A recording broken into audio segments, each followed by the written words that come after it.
This is the Sri Ramana Maharshi satsang, a time to listen, reflect, and deeply meditate. Know yourself and be always free and at peace. And welcome. I'm Richard Clarke, hosting this satsang. I love this teaching of Ramana, so I naturally want to share it. Sharing it with you helps me better understand. So thank you.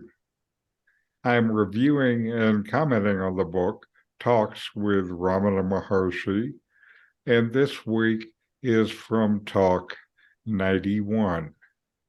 And Bhagavan further explained, the self is the heart. The heart is self-luminous. Light arises from the heart and reaches the brain, which is the seat of the mind. The world is seen with the mind, that is, by the reflected light of the self. It is perceived with the aid of the mind. When the mind is illumined, it is aware of the world. When it is not itself so illumined, it is not aware of the world. If the mind is turned in towards the source of light, objective knowledge ceases, and the self alone shines forth as the heart. The moon shines by the reflected light of the sun. When the sun is set, the moon is useful for revealing objects. When the sun has risen, no one needs the moon, although the pale disk of the moon is visible in the sky. So it is with the mind and the heart. The mind is useful because of its reflected light. It's used for seeing objects. When it is turned inward, the source of illumination shines forth by itself, and the mind remains dim and useless, like the moon in daytime.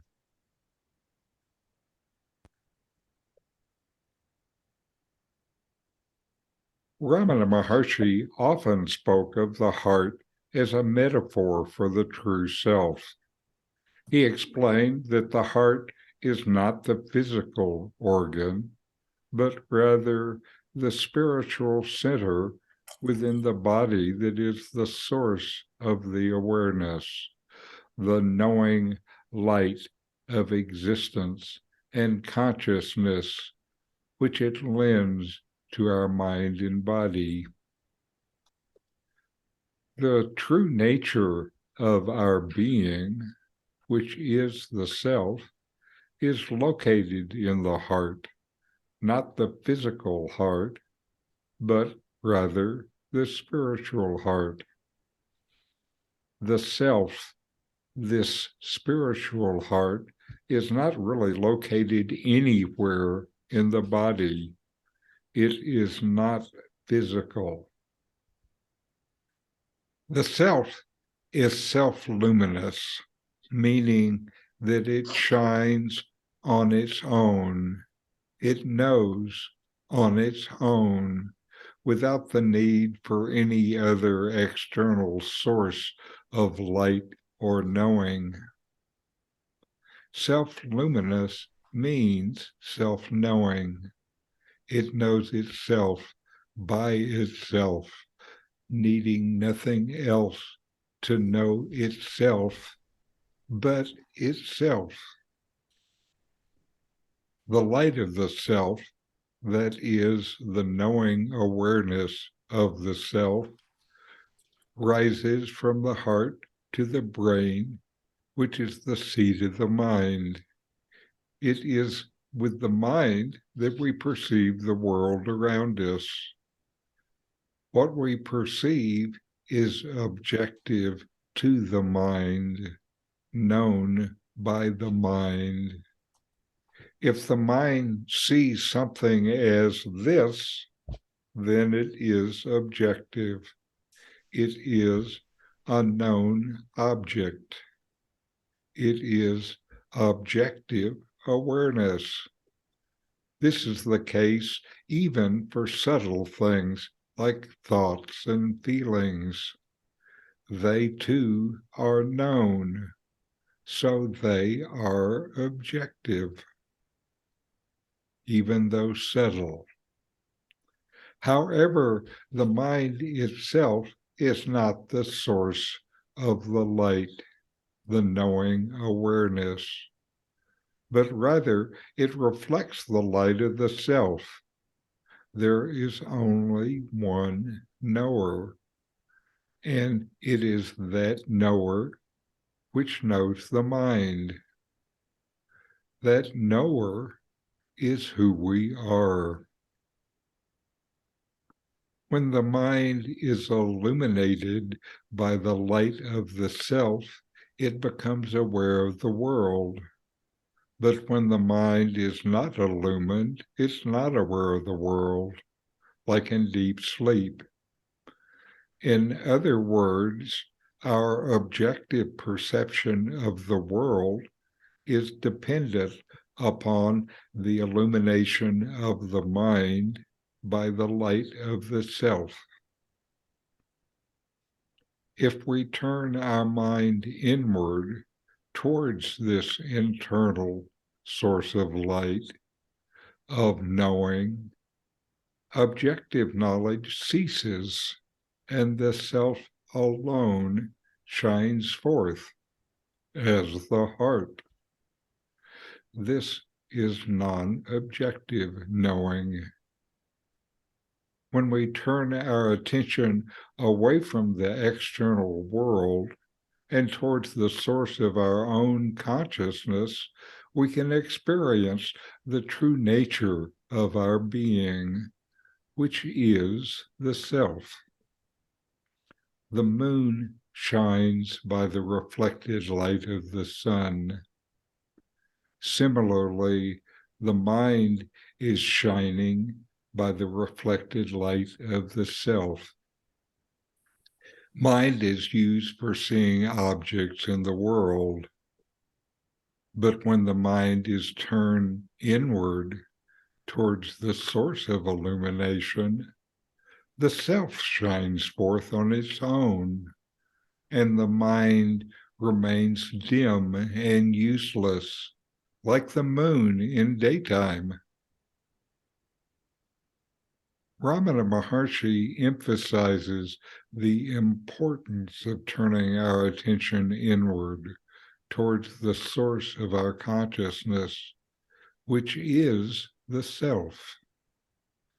By doing so, we can experience and know our true nature and transcend the limitations of the mind and the world perceived by it. This transcendent rises from the direct knowledge that comes with being, not from any cognitive understanding. Ramana highlights the distinction between the self, which is eternal and unchanging, and the mind, which is constantly changing and impermanent. The mind is not the source of our consciousness, but merely a reflection of it. It's the light of the self that illumines the mind and enables us to perceive that world. Without that light, there is no world. Ramana reminds us that we are spiritual beings, not just physical ones. Our true nature is without end and always unchanging. By realizing the self, we attain ultimate liberation from the ideas of birth and death. The self is the ultimate reality and the source of all existence. The teaching of Ramana Maharshi offers us profound insight into the nature of consciousness and the path to self-realization. By turning our attention inward and focusing on the source of our consciousness, we realize our true nature as the self. This is the ultimate goal of spiritual practice, and it requires us to transcend the limitations of the mind and the ego. We transcend them by recognizing that they were never real to begin with. When we are identified with the ego, we seem to be bound by our desires and attachments, and we suffer as a result. But when we realize the true nature of our being, we become free from those ideas of birth and death and attain ultimate liberation. Ramana Maharshi teaches that the ultimate truth, the self, is the source of all existence and the ultimate reality. By turning our attention inward and realizing the true nature of the self, we can transcend the limitations of the mind and the world it perceives and then projects as real, and then attain ultimate liberation, free from the mind and its imagination. The teaching of Ramana Maharshi on the self as the heart and the importance of turning our attention inward is a profound insight into the nature of consciousness and the path to self-realization. It offers us a way to transcend the limitations of the mind and ego and realize our true nature as the self. Ramana Maharshi's self-inquiry is a powerful tool for realizing the nature of the self. Here are some ways you can approach your practice of self-inquiry. You start with asking yourself the question, who am I? By asking this question, you begin to question and investigate the nature of the self and the source of your consciousness. Reflect on the answers that arise from the mind. When you ask yourself, who am I? Your mind may generate a variety of answers based on what you identify with, roles, beliefs, experiences. Reflect on these answers and examine whether they are truly the essence of your being. Hence, if they are really you, they must be so at all times. You are you at all times. As you reflect on your answers, return and ask yourself, who am I? Each time your mind comes up with a new response. Continue and deepen the inquiry. and strip away the layers of conditioning and illusion that cover the true self. When you truly discover that this idea is not me, then freedom from that idea begins.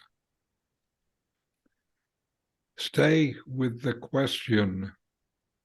Don't try to force an answer or come to a conclusion. Instead, stay with the question and allow the inquiry to unfold naturally. Here are deeper insights and revelations. Just get out of the way and let them come. Observe the source of your consciousness. This can be experienced or felt as a sense of I am or I exist. Direct your attention to this and its source and try to experience it directly without thinking about it. Let go of any identification with the ego, the body, or the mind. Experience the pure awareness of the self. And importantly, don't get frustrated or beat yourself up if you don't have the progress you expect. The mental habits you're trying to unravel have been established and built up over many years. They usually don't collapse quickly. So be patient and be kind to yourself. Self-inquiry is a powerful practice, but it can also be challenging. Be patient with yourself and trust the process. With constant, regular practice, you can begin to experience the peace, joy, and freedom that comes with knowing yourself. And now we'll listen to my teacher, Nomi, with a discourse, You Are the Self.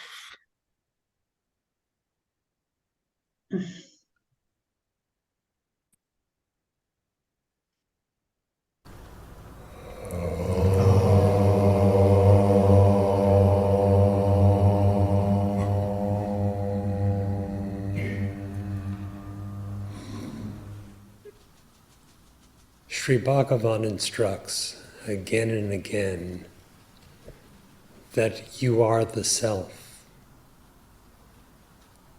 What is truly the meaning of this? He and the Shastras declare that the self is of the nature of Satchidananda, being, consciousness, bliss.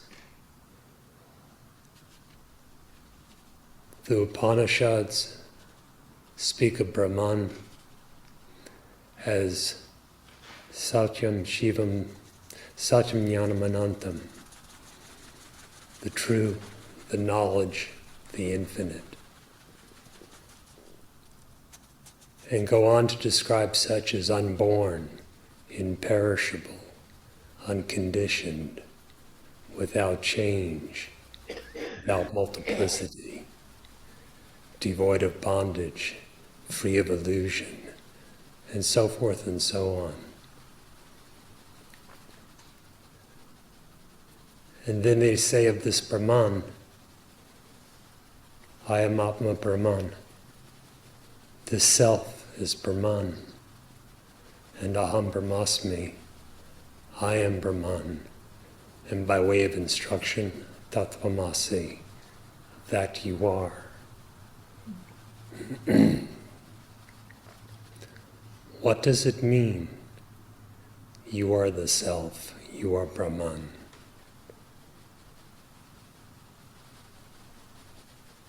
Is it to be thought that you, as a limited embodied individual entity, are Brahman? Or rather, does it mean that you in your real existence,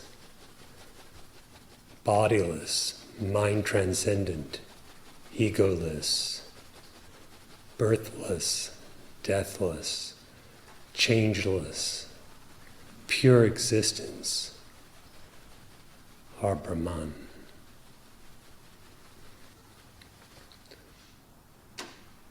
When it is said that the knower of Brahman becomes Brahman, the knower of the self is the self, is it to be conceived that the individual, the separated mind, becomes the Brahman self? Or rather, does it mean the one solitary knower of the nature of pure, infinite, unalloyed, undifferentiated consciousness realizes the knowledge and is what is realized?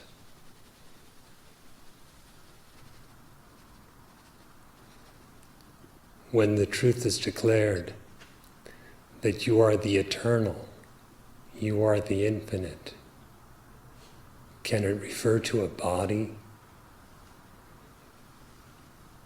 Can it refer to the senses? Can it refer to the collection of thoughts constituting the mind?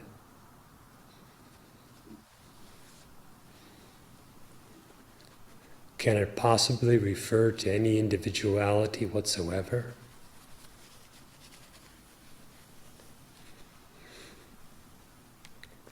Or rather, does it refer to pure existence, free of the least notion of particularization, individuality, or any kind of differentiation?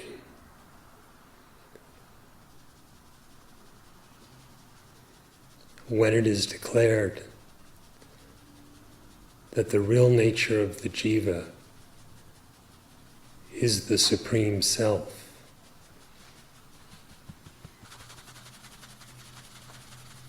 is it to be construed that the individual somehow is the Supreme Self too, maybe part of it, or something similar?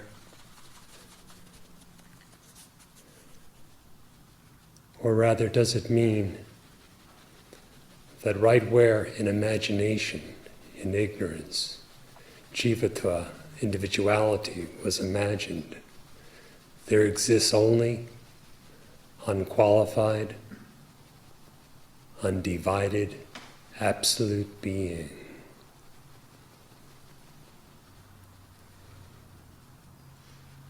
Similarly, when the Shastras declare that all this is Brahman, does it mean all the objects are somehow Brahman?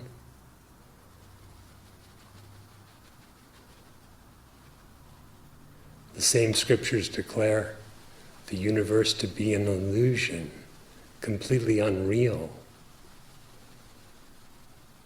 Are they contradicting themselves? No, that's not possible.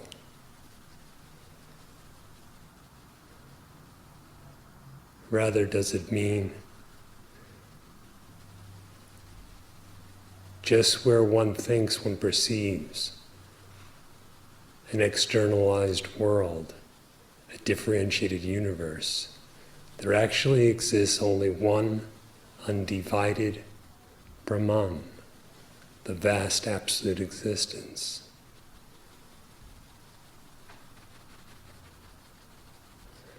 When it is said that all this is illusion,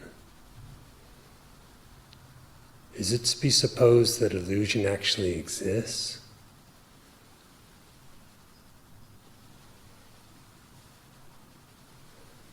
Or is the intention in the statement something far more profound, in which illusion is impossible?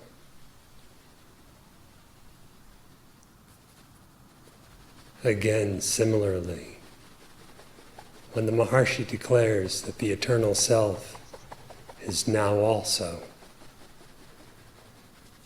is it to be supposed that the illusory now moment perpetually repeats itself indefinitely?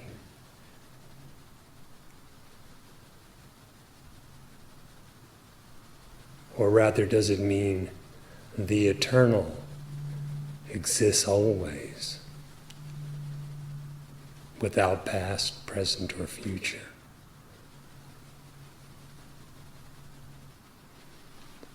And that alone exists?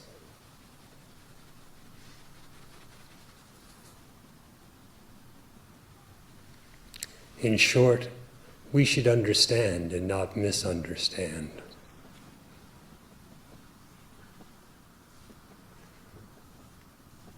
To understand clearly, you must know yourself.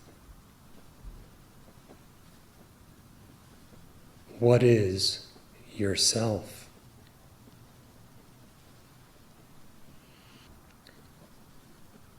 The not-self will not be able to realize it, for such is inert and actually unreal.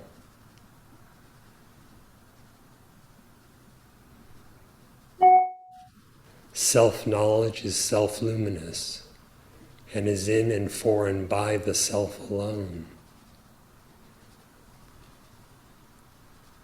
Inquire as to your nature. Start with your very sense of existence and inquire to determine what in truth that is.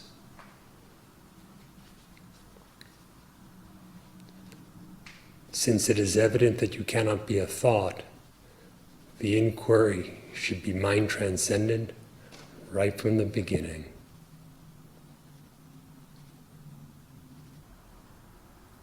Who am I?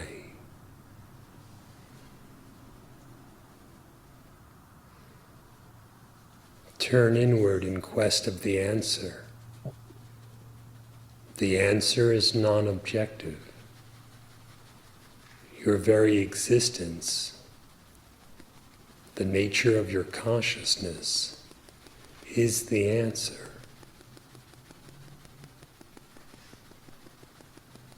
Determine within yourself what the nature of your consciousness, your existence is.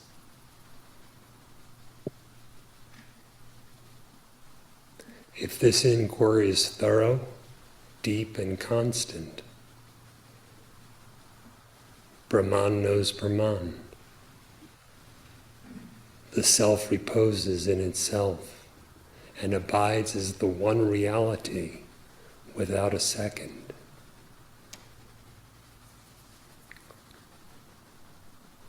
If you suppose the self to be limited by some name and form, that is, by some conception or perception, how this is so will seem an enigma.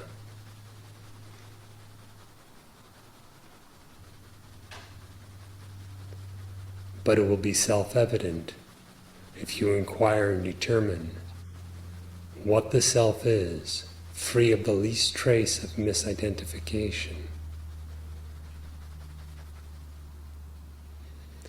Bhagavan keeps telling us, you are the self. What is the self? It refers to your existence, but what is that? Trace your sense of identity inward and find.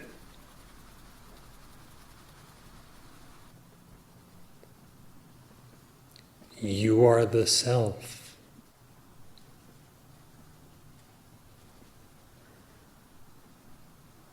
Who is the you in that statement?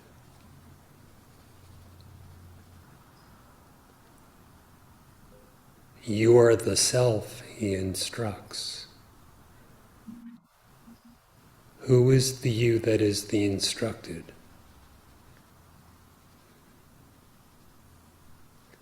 If you inquire deeply into this, the instruction will be well understood.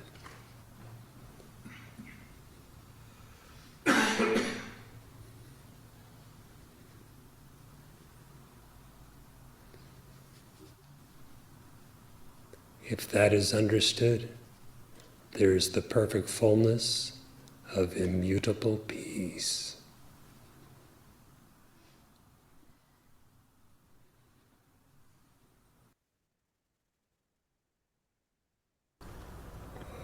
All right. And now we'll take a few minutes to inquire ourselves to make what Nomi has said our experience. Just get seated in a comfortable position and take a breath or two. Feel your breath as it comes in and leaves your body. And now inquire, investigate within yourself. Notice that you exist and you know that you exist. Trace this inward.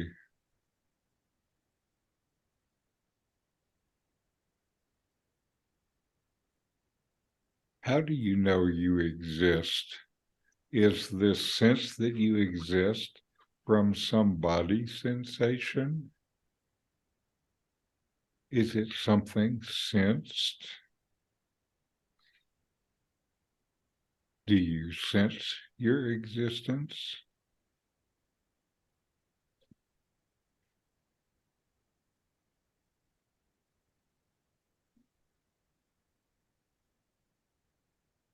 Is this sense of existence a thought or some conclusion of the intellect?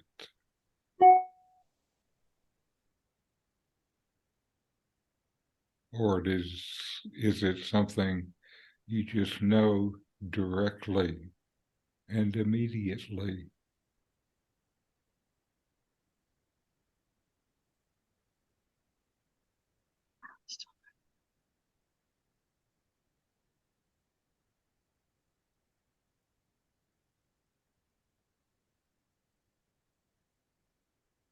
Is this sense of existence greater at one time, more at one time, and less at another time?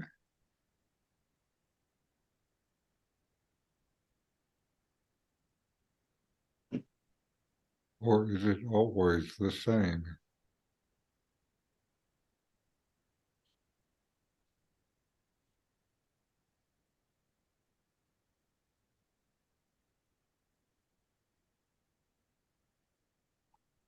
Where does this sense of existence come from?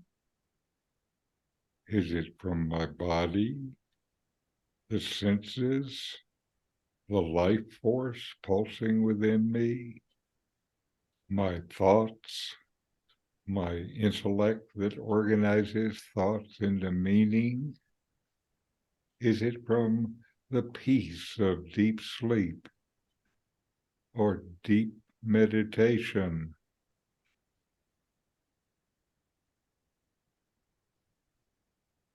Or is it deeper than all of these?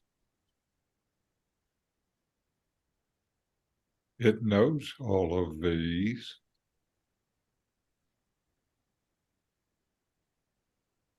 Who is the knower?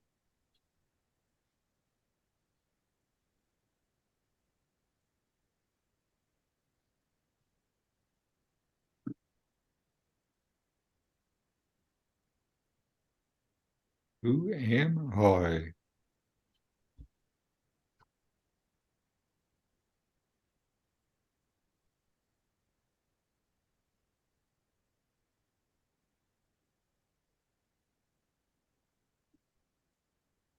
What is the nature of my existence?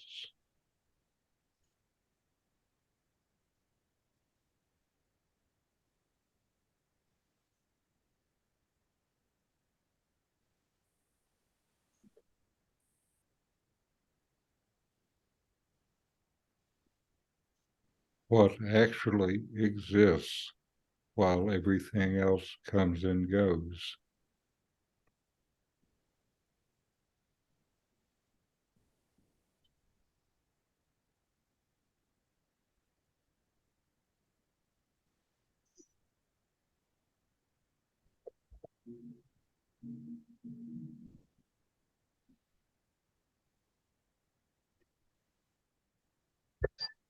All right.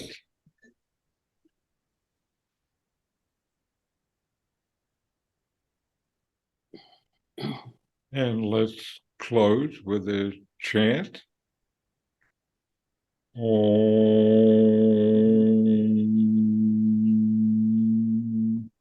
Shanti, Shanti, Shanti. Om. Peace, peace, peace.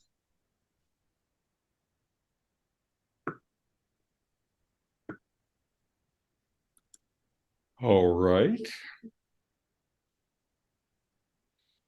Questions or discussion?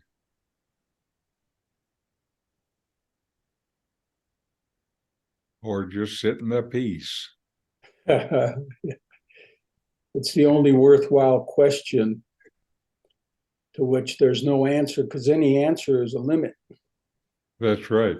And just to bathe in that eternal silence and peace and the essence of being, there's no words to describe it. But you know it. And to be it,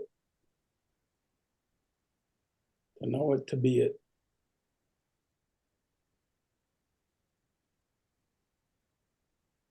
Such a simple, profound, and beautiful teaching. Yes.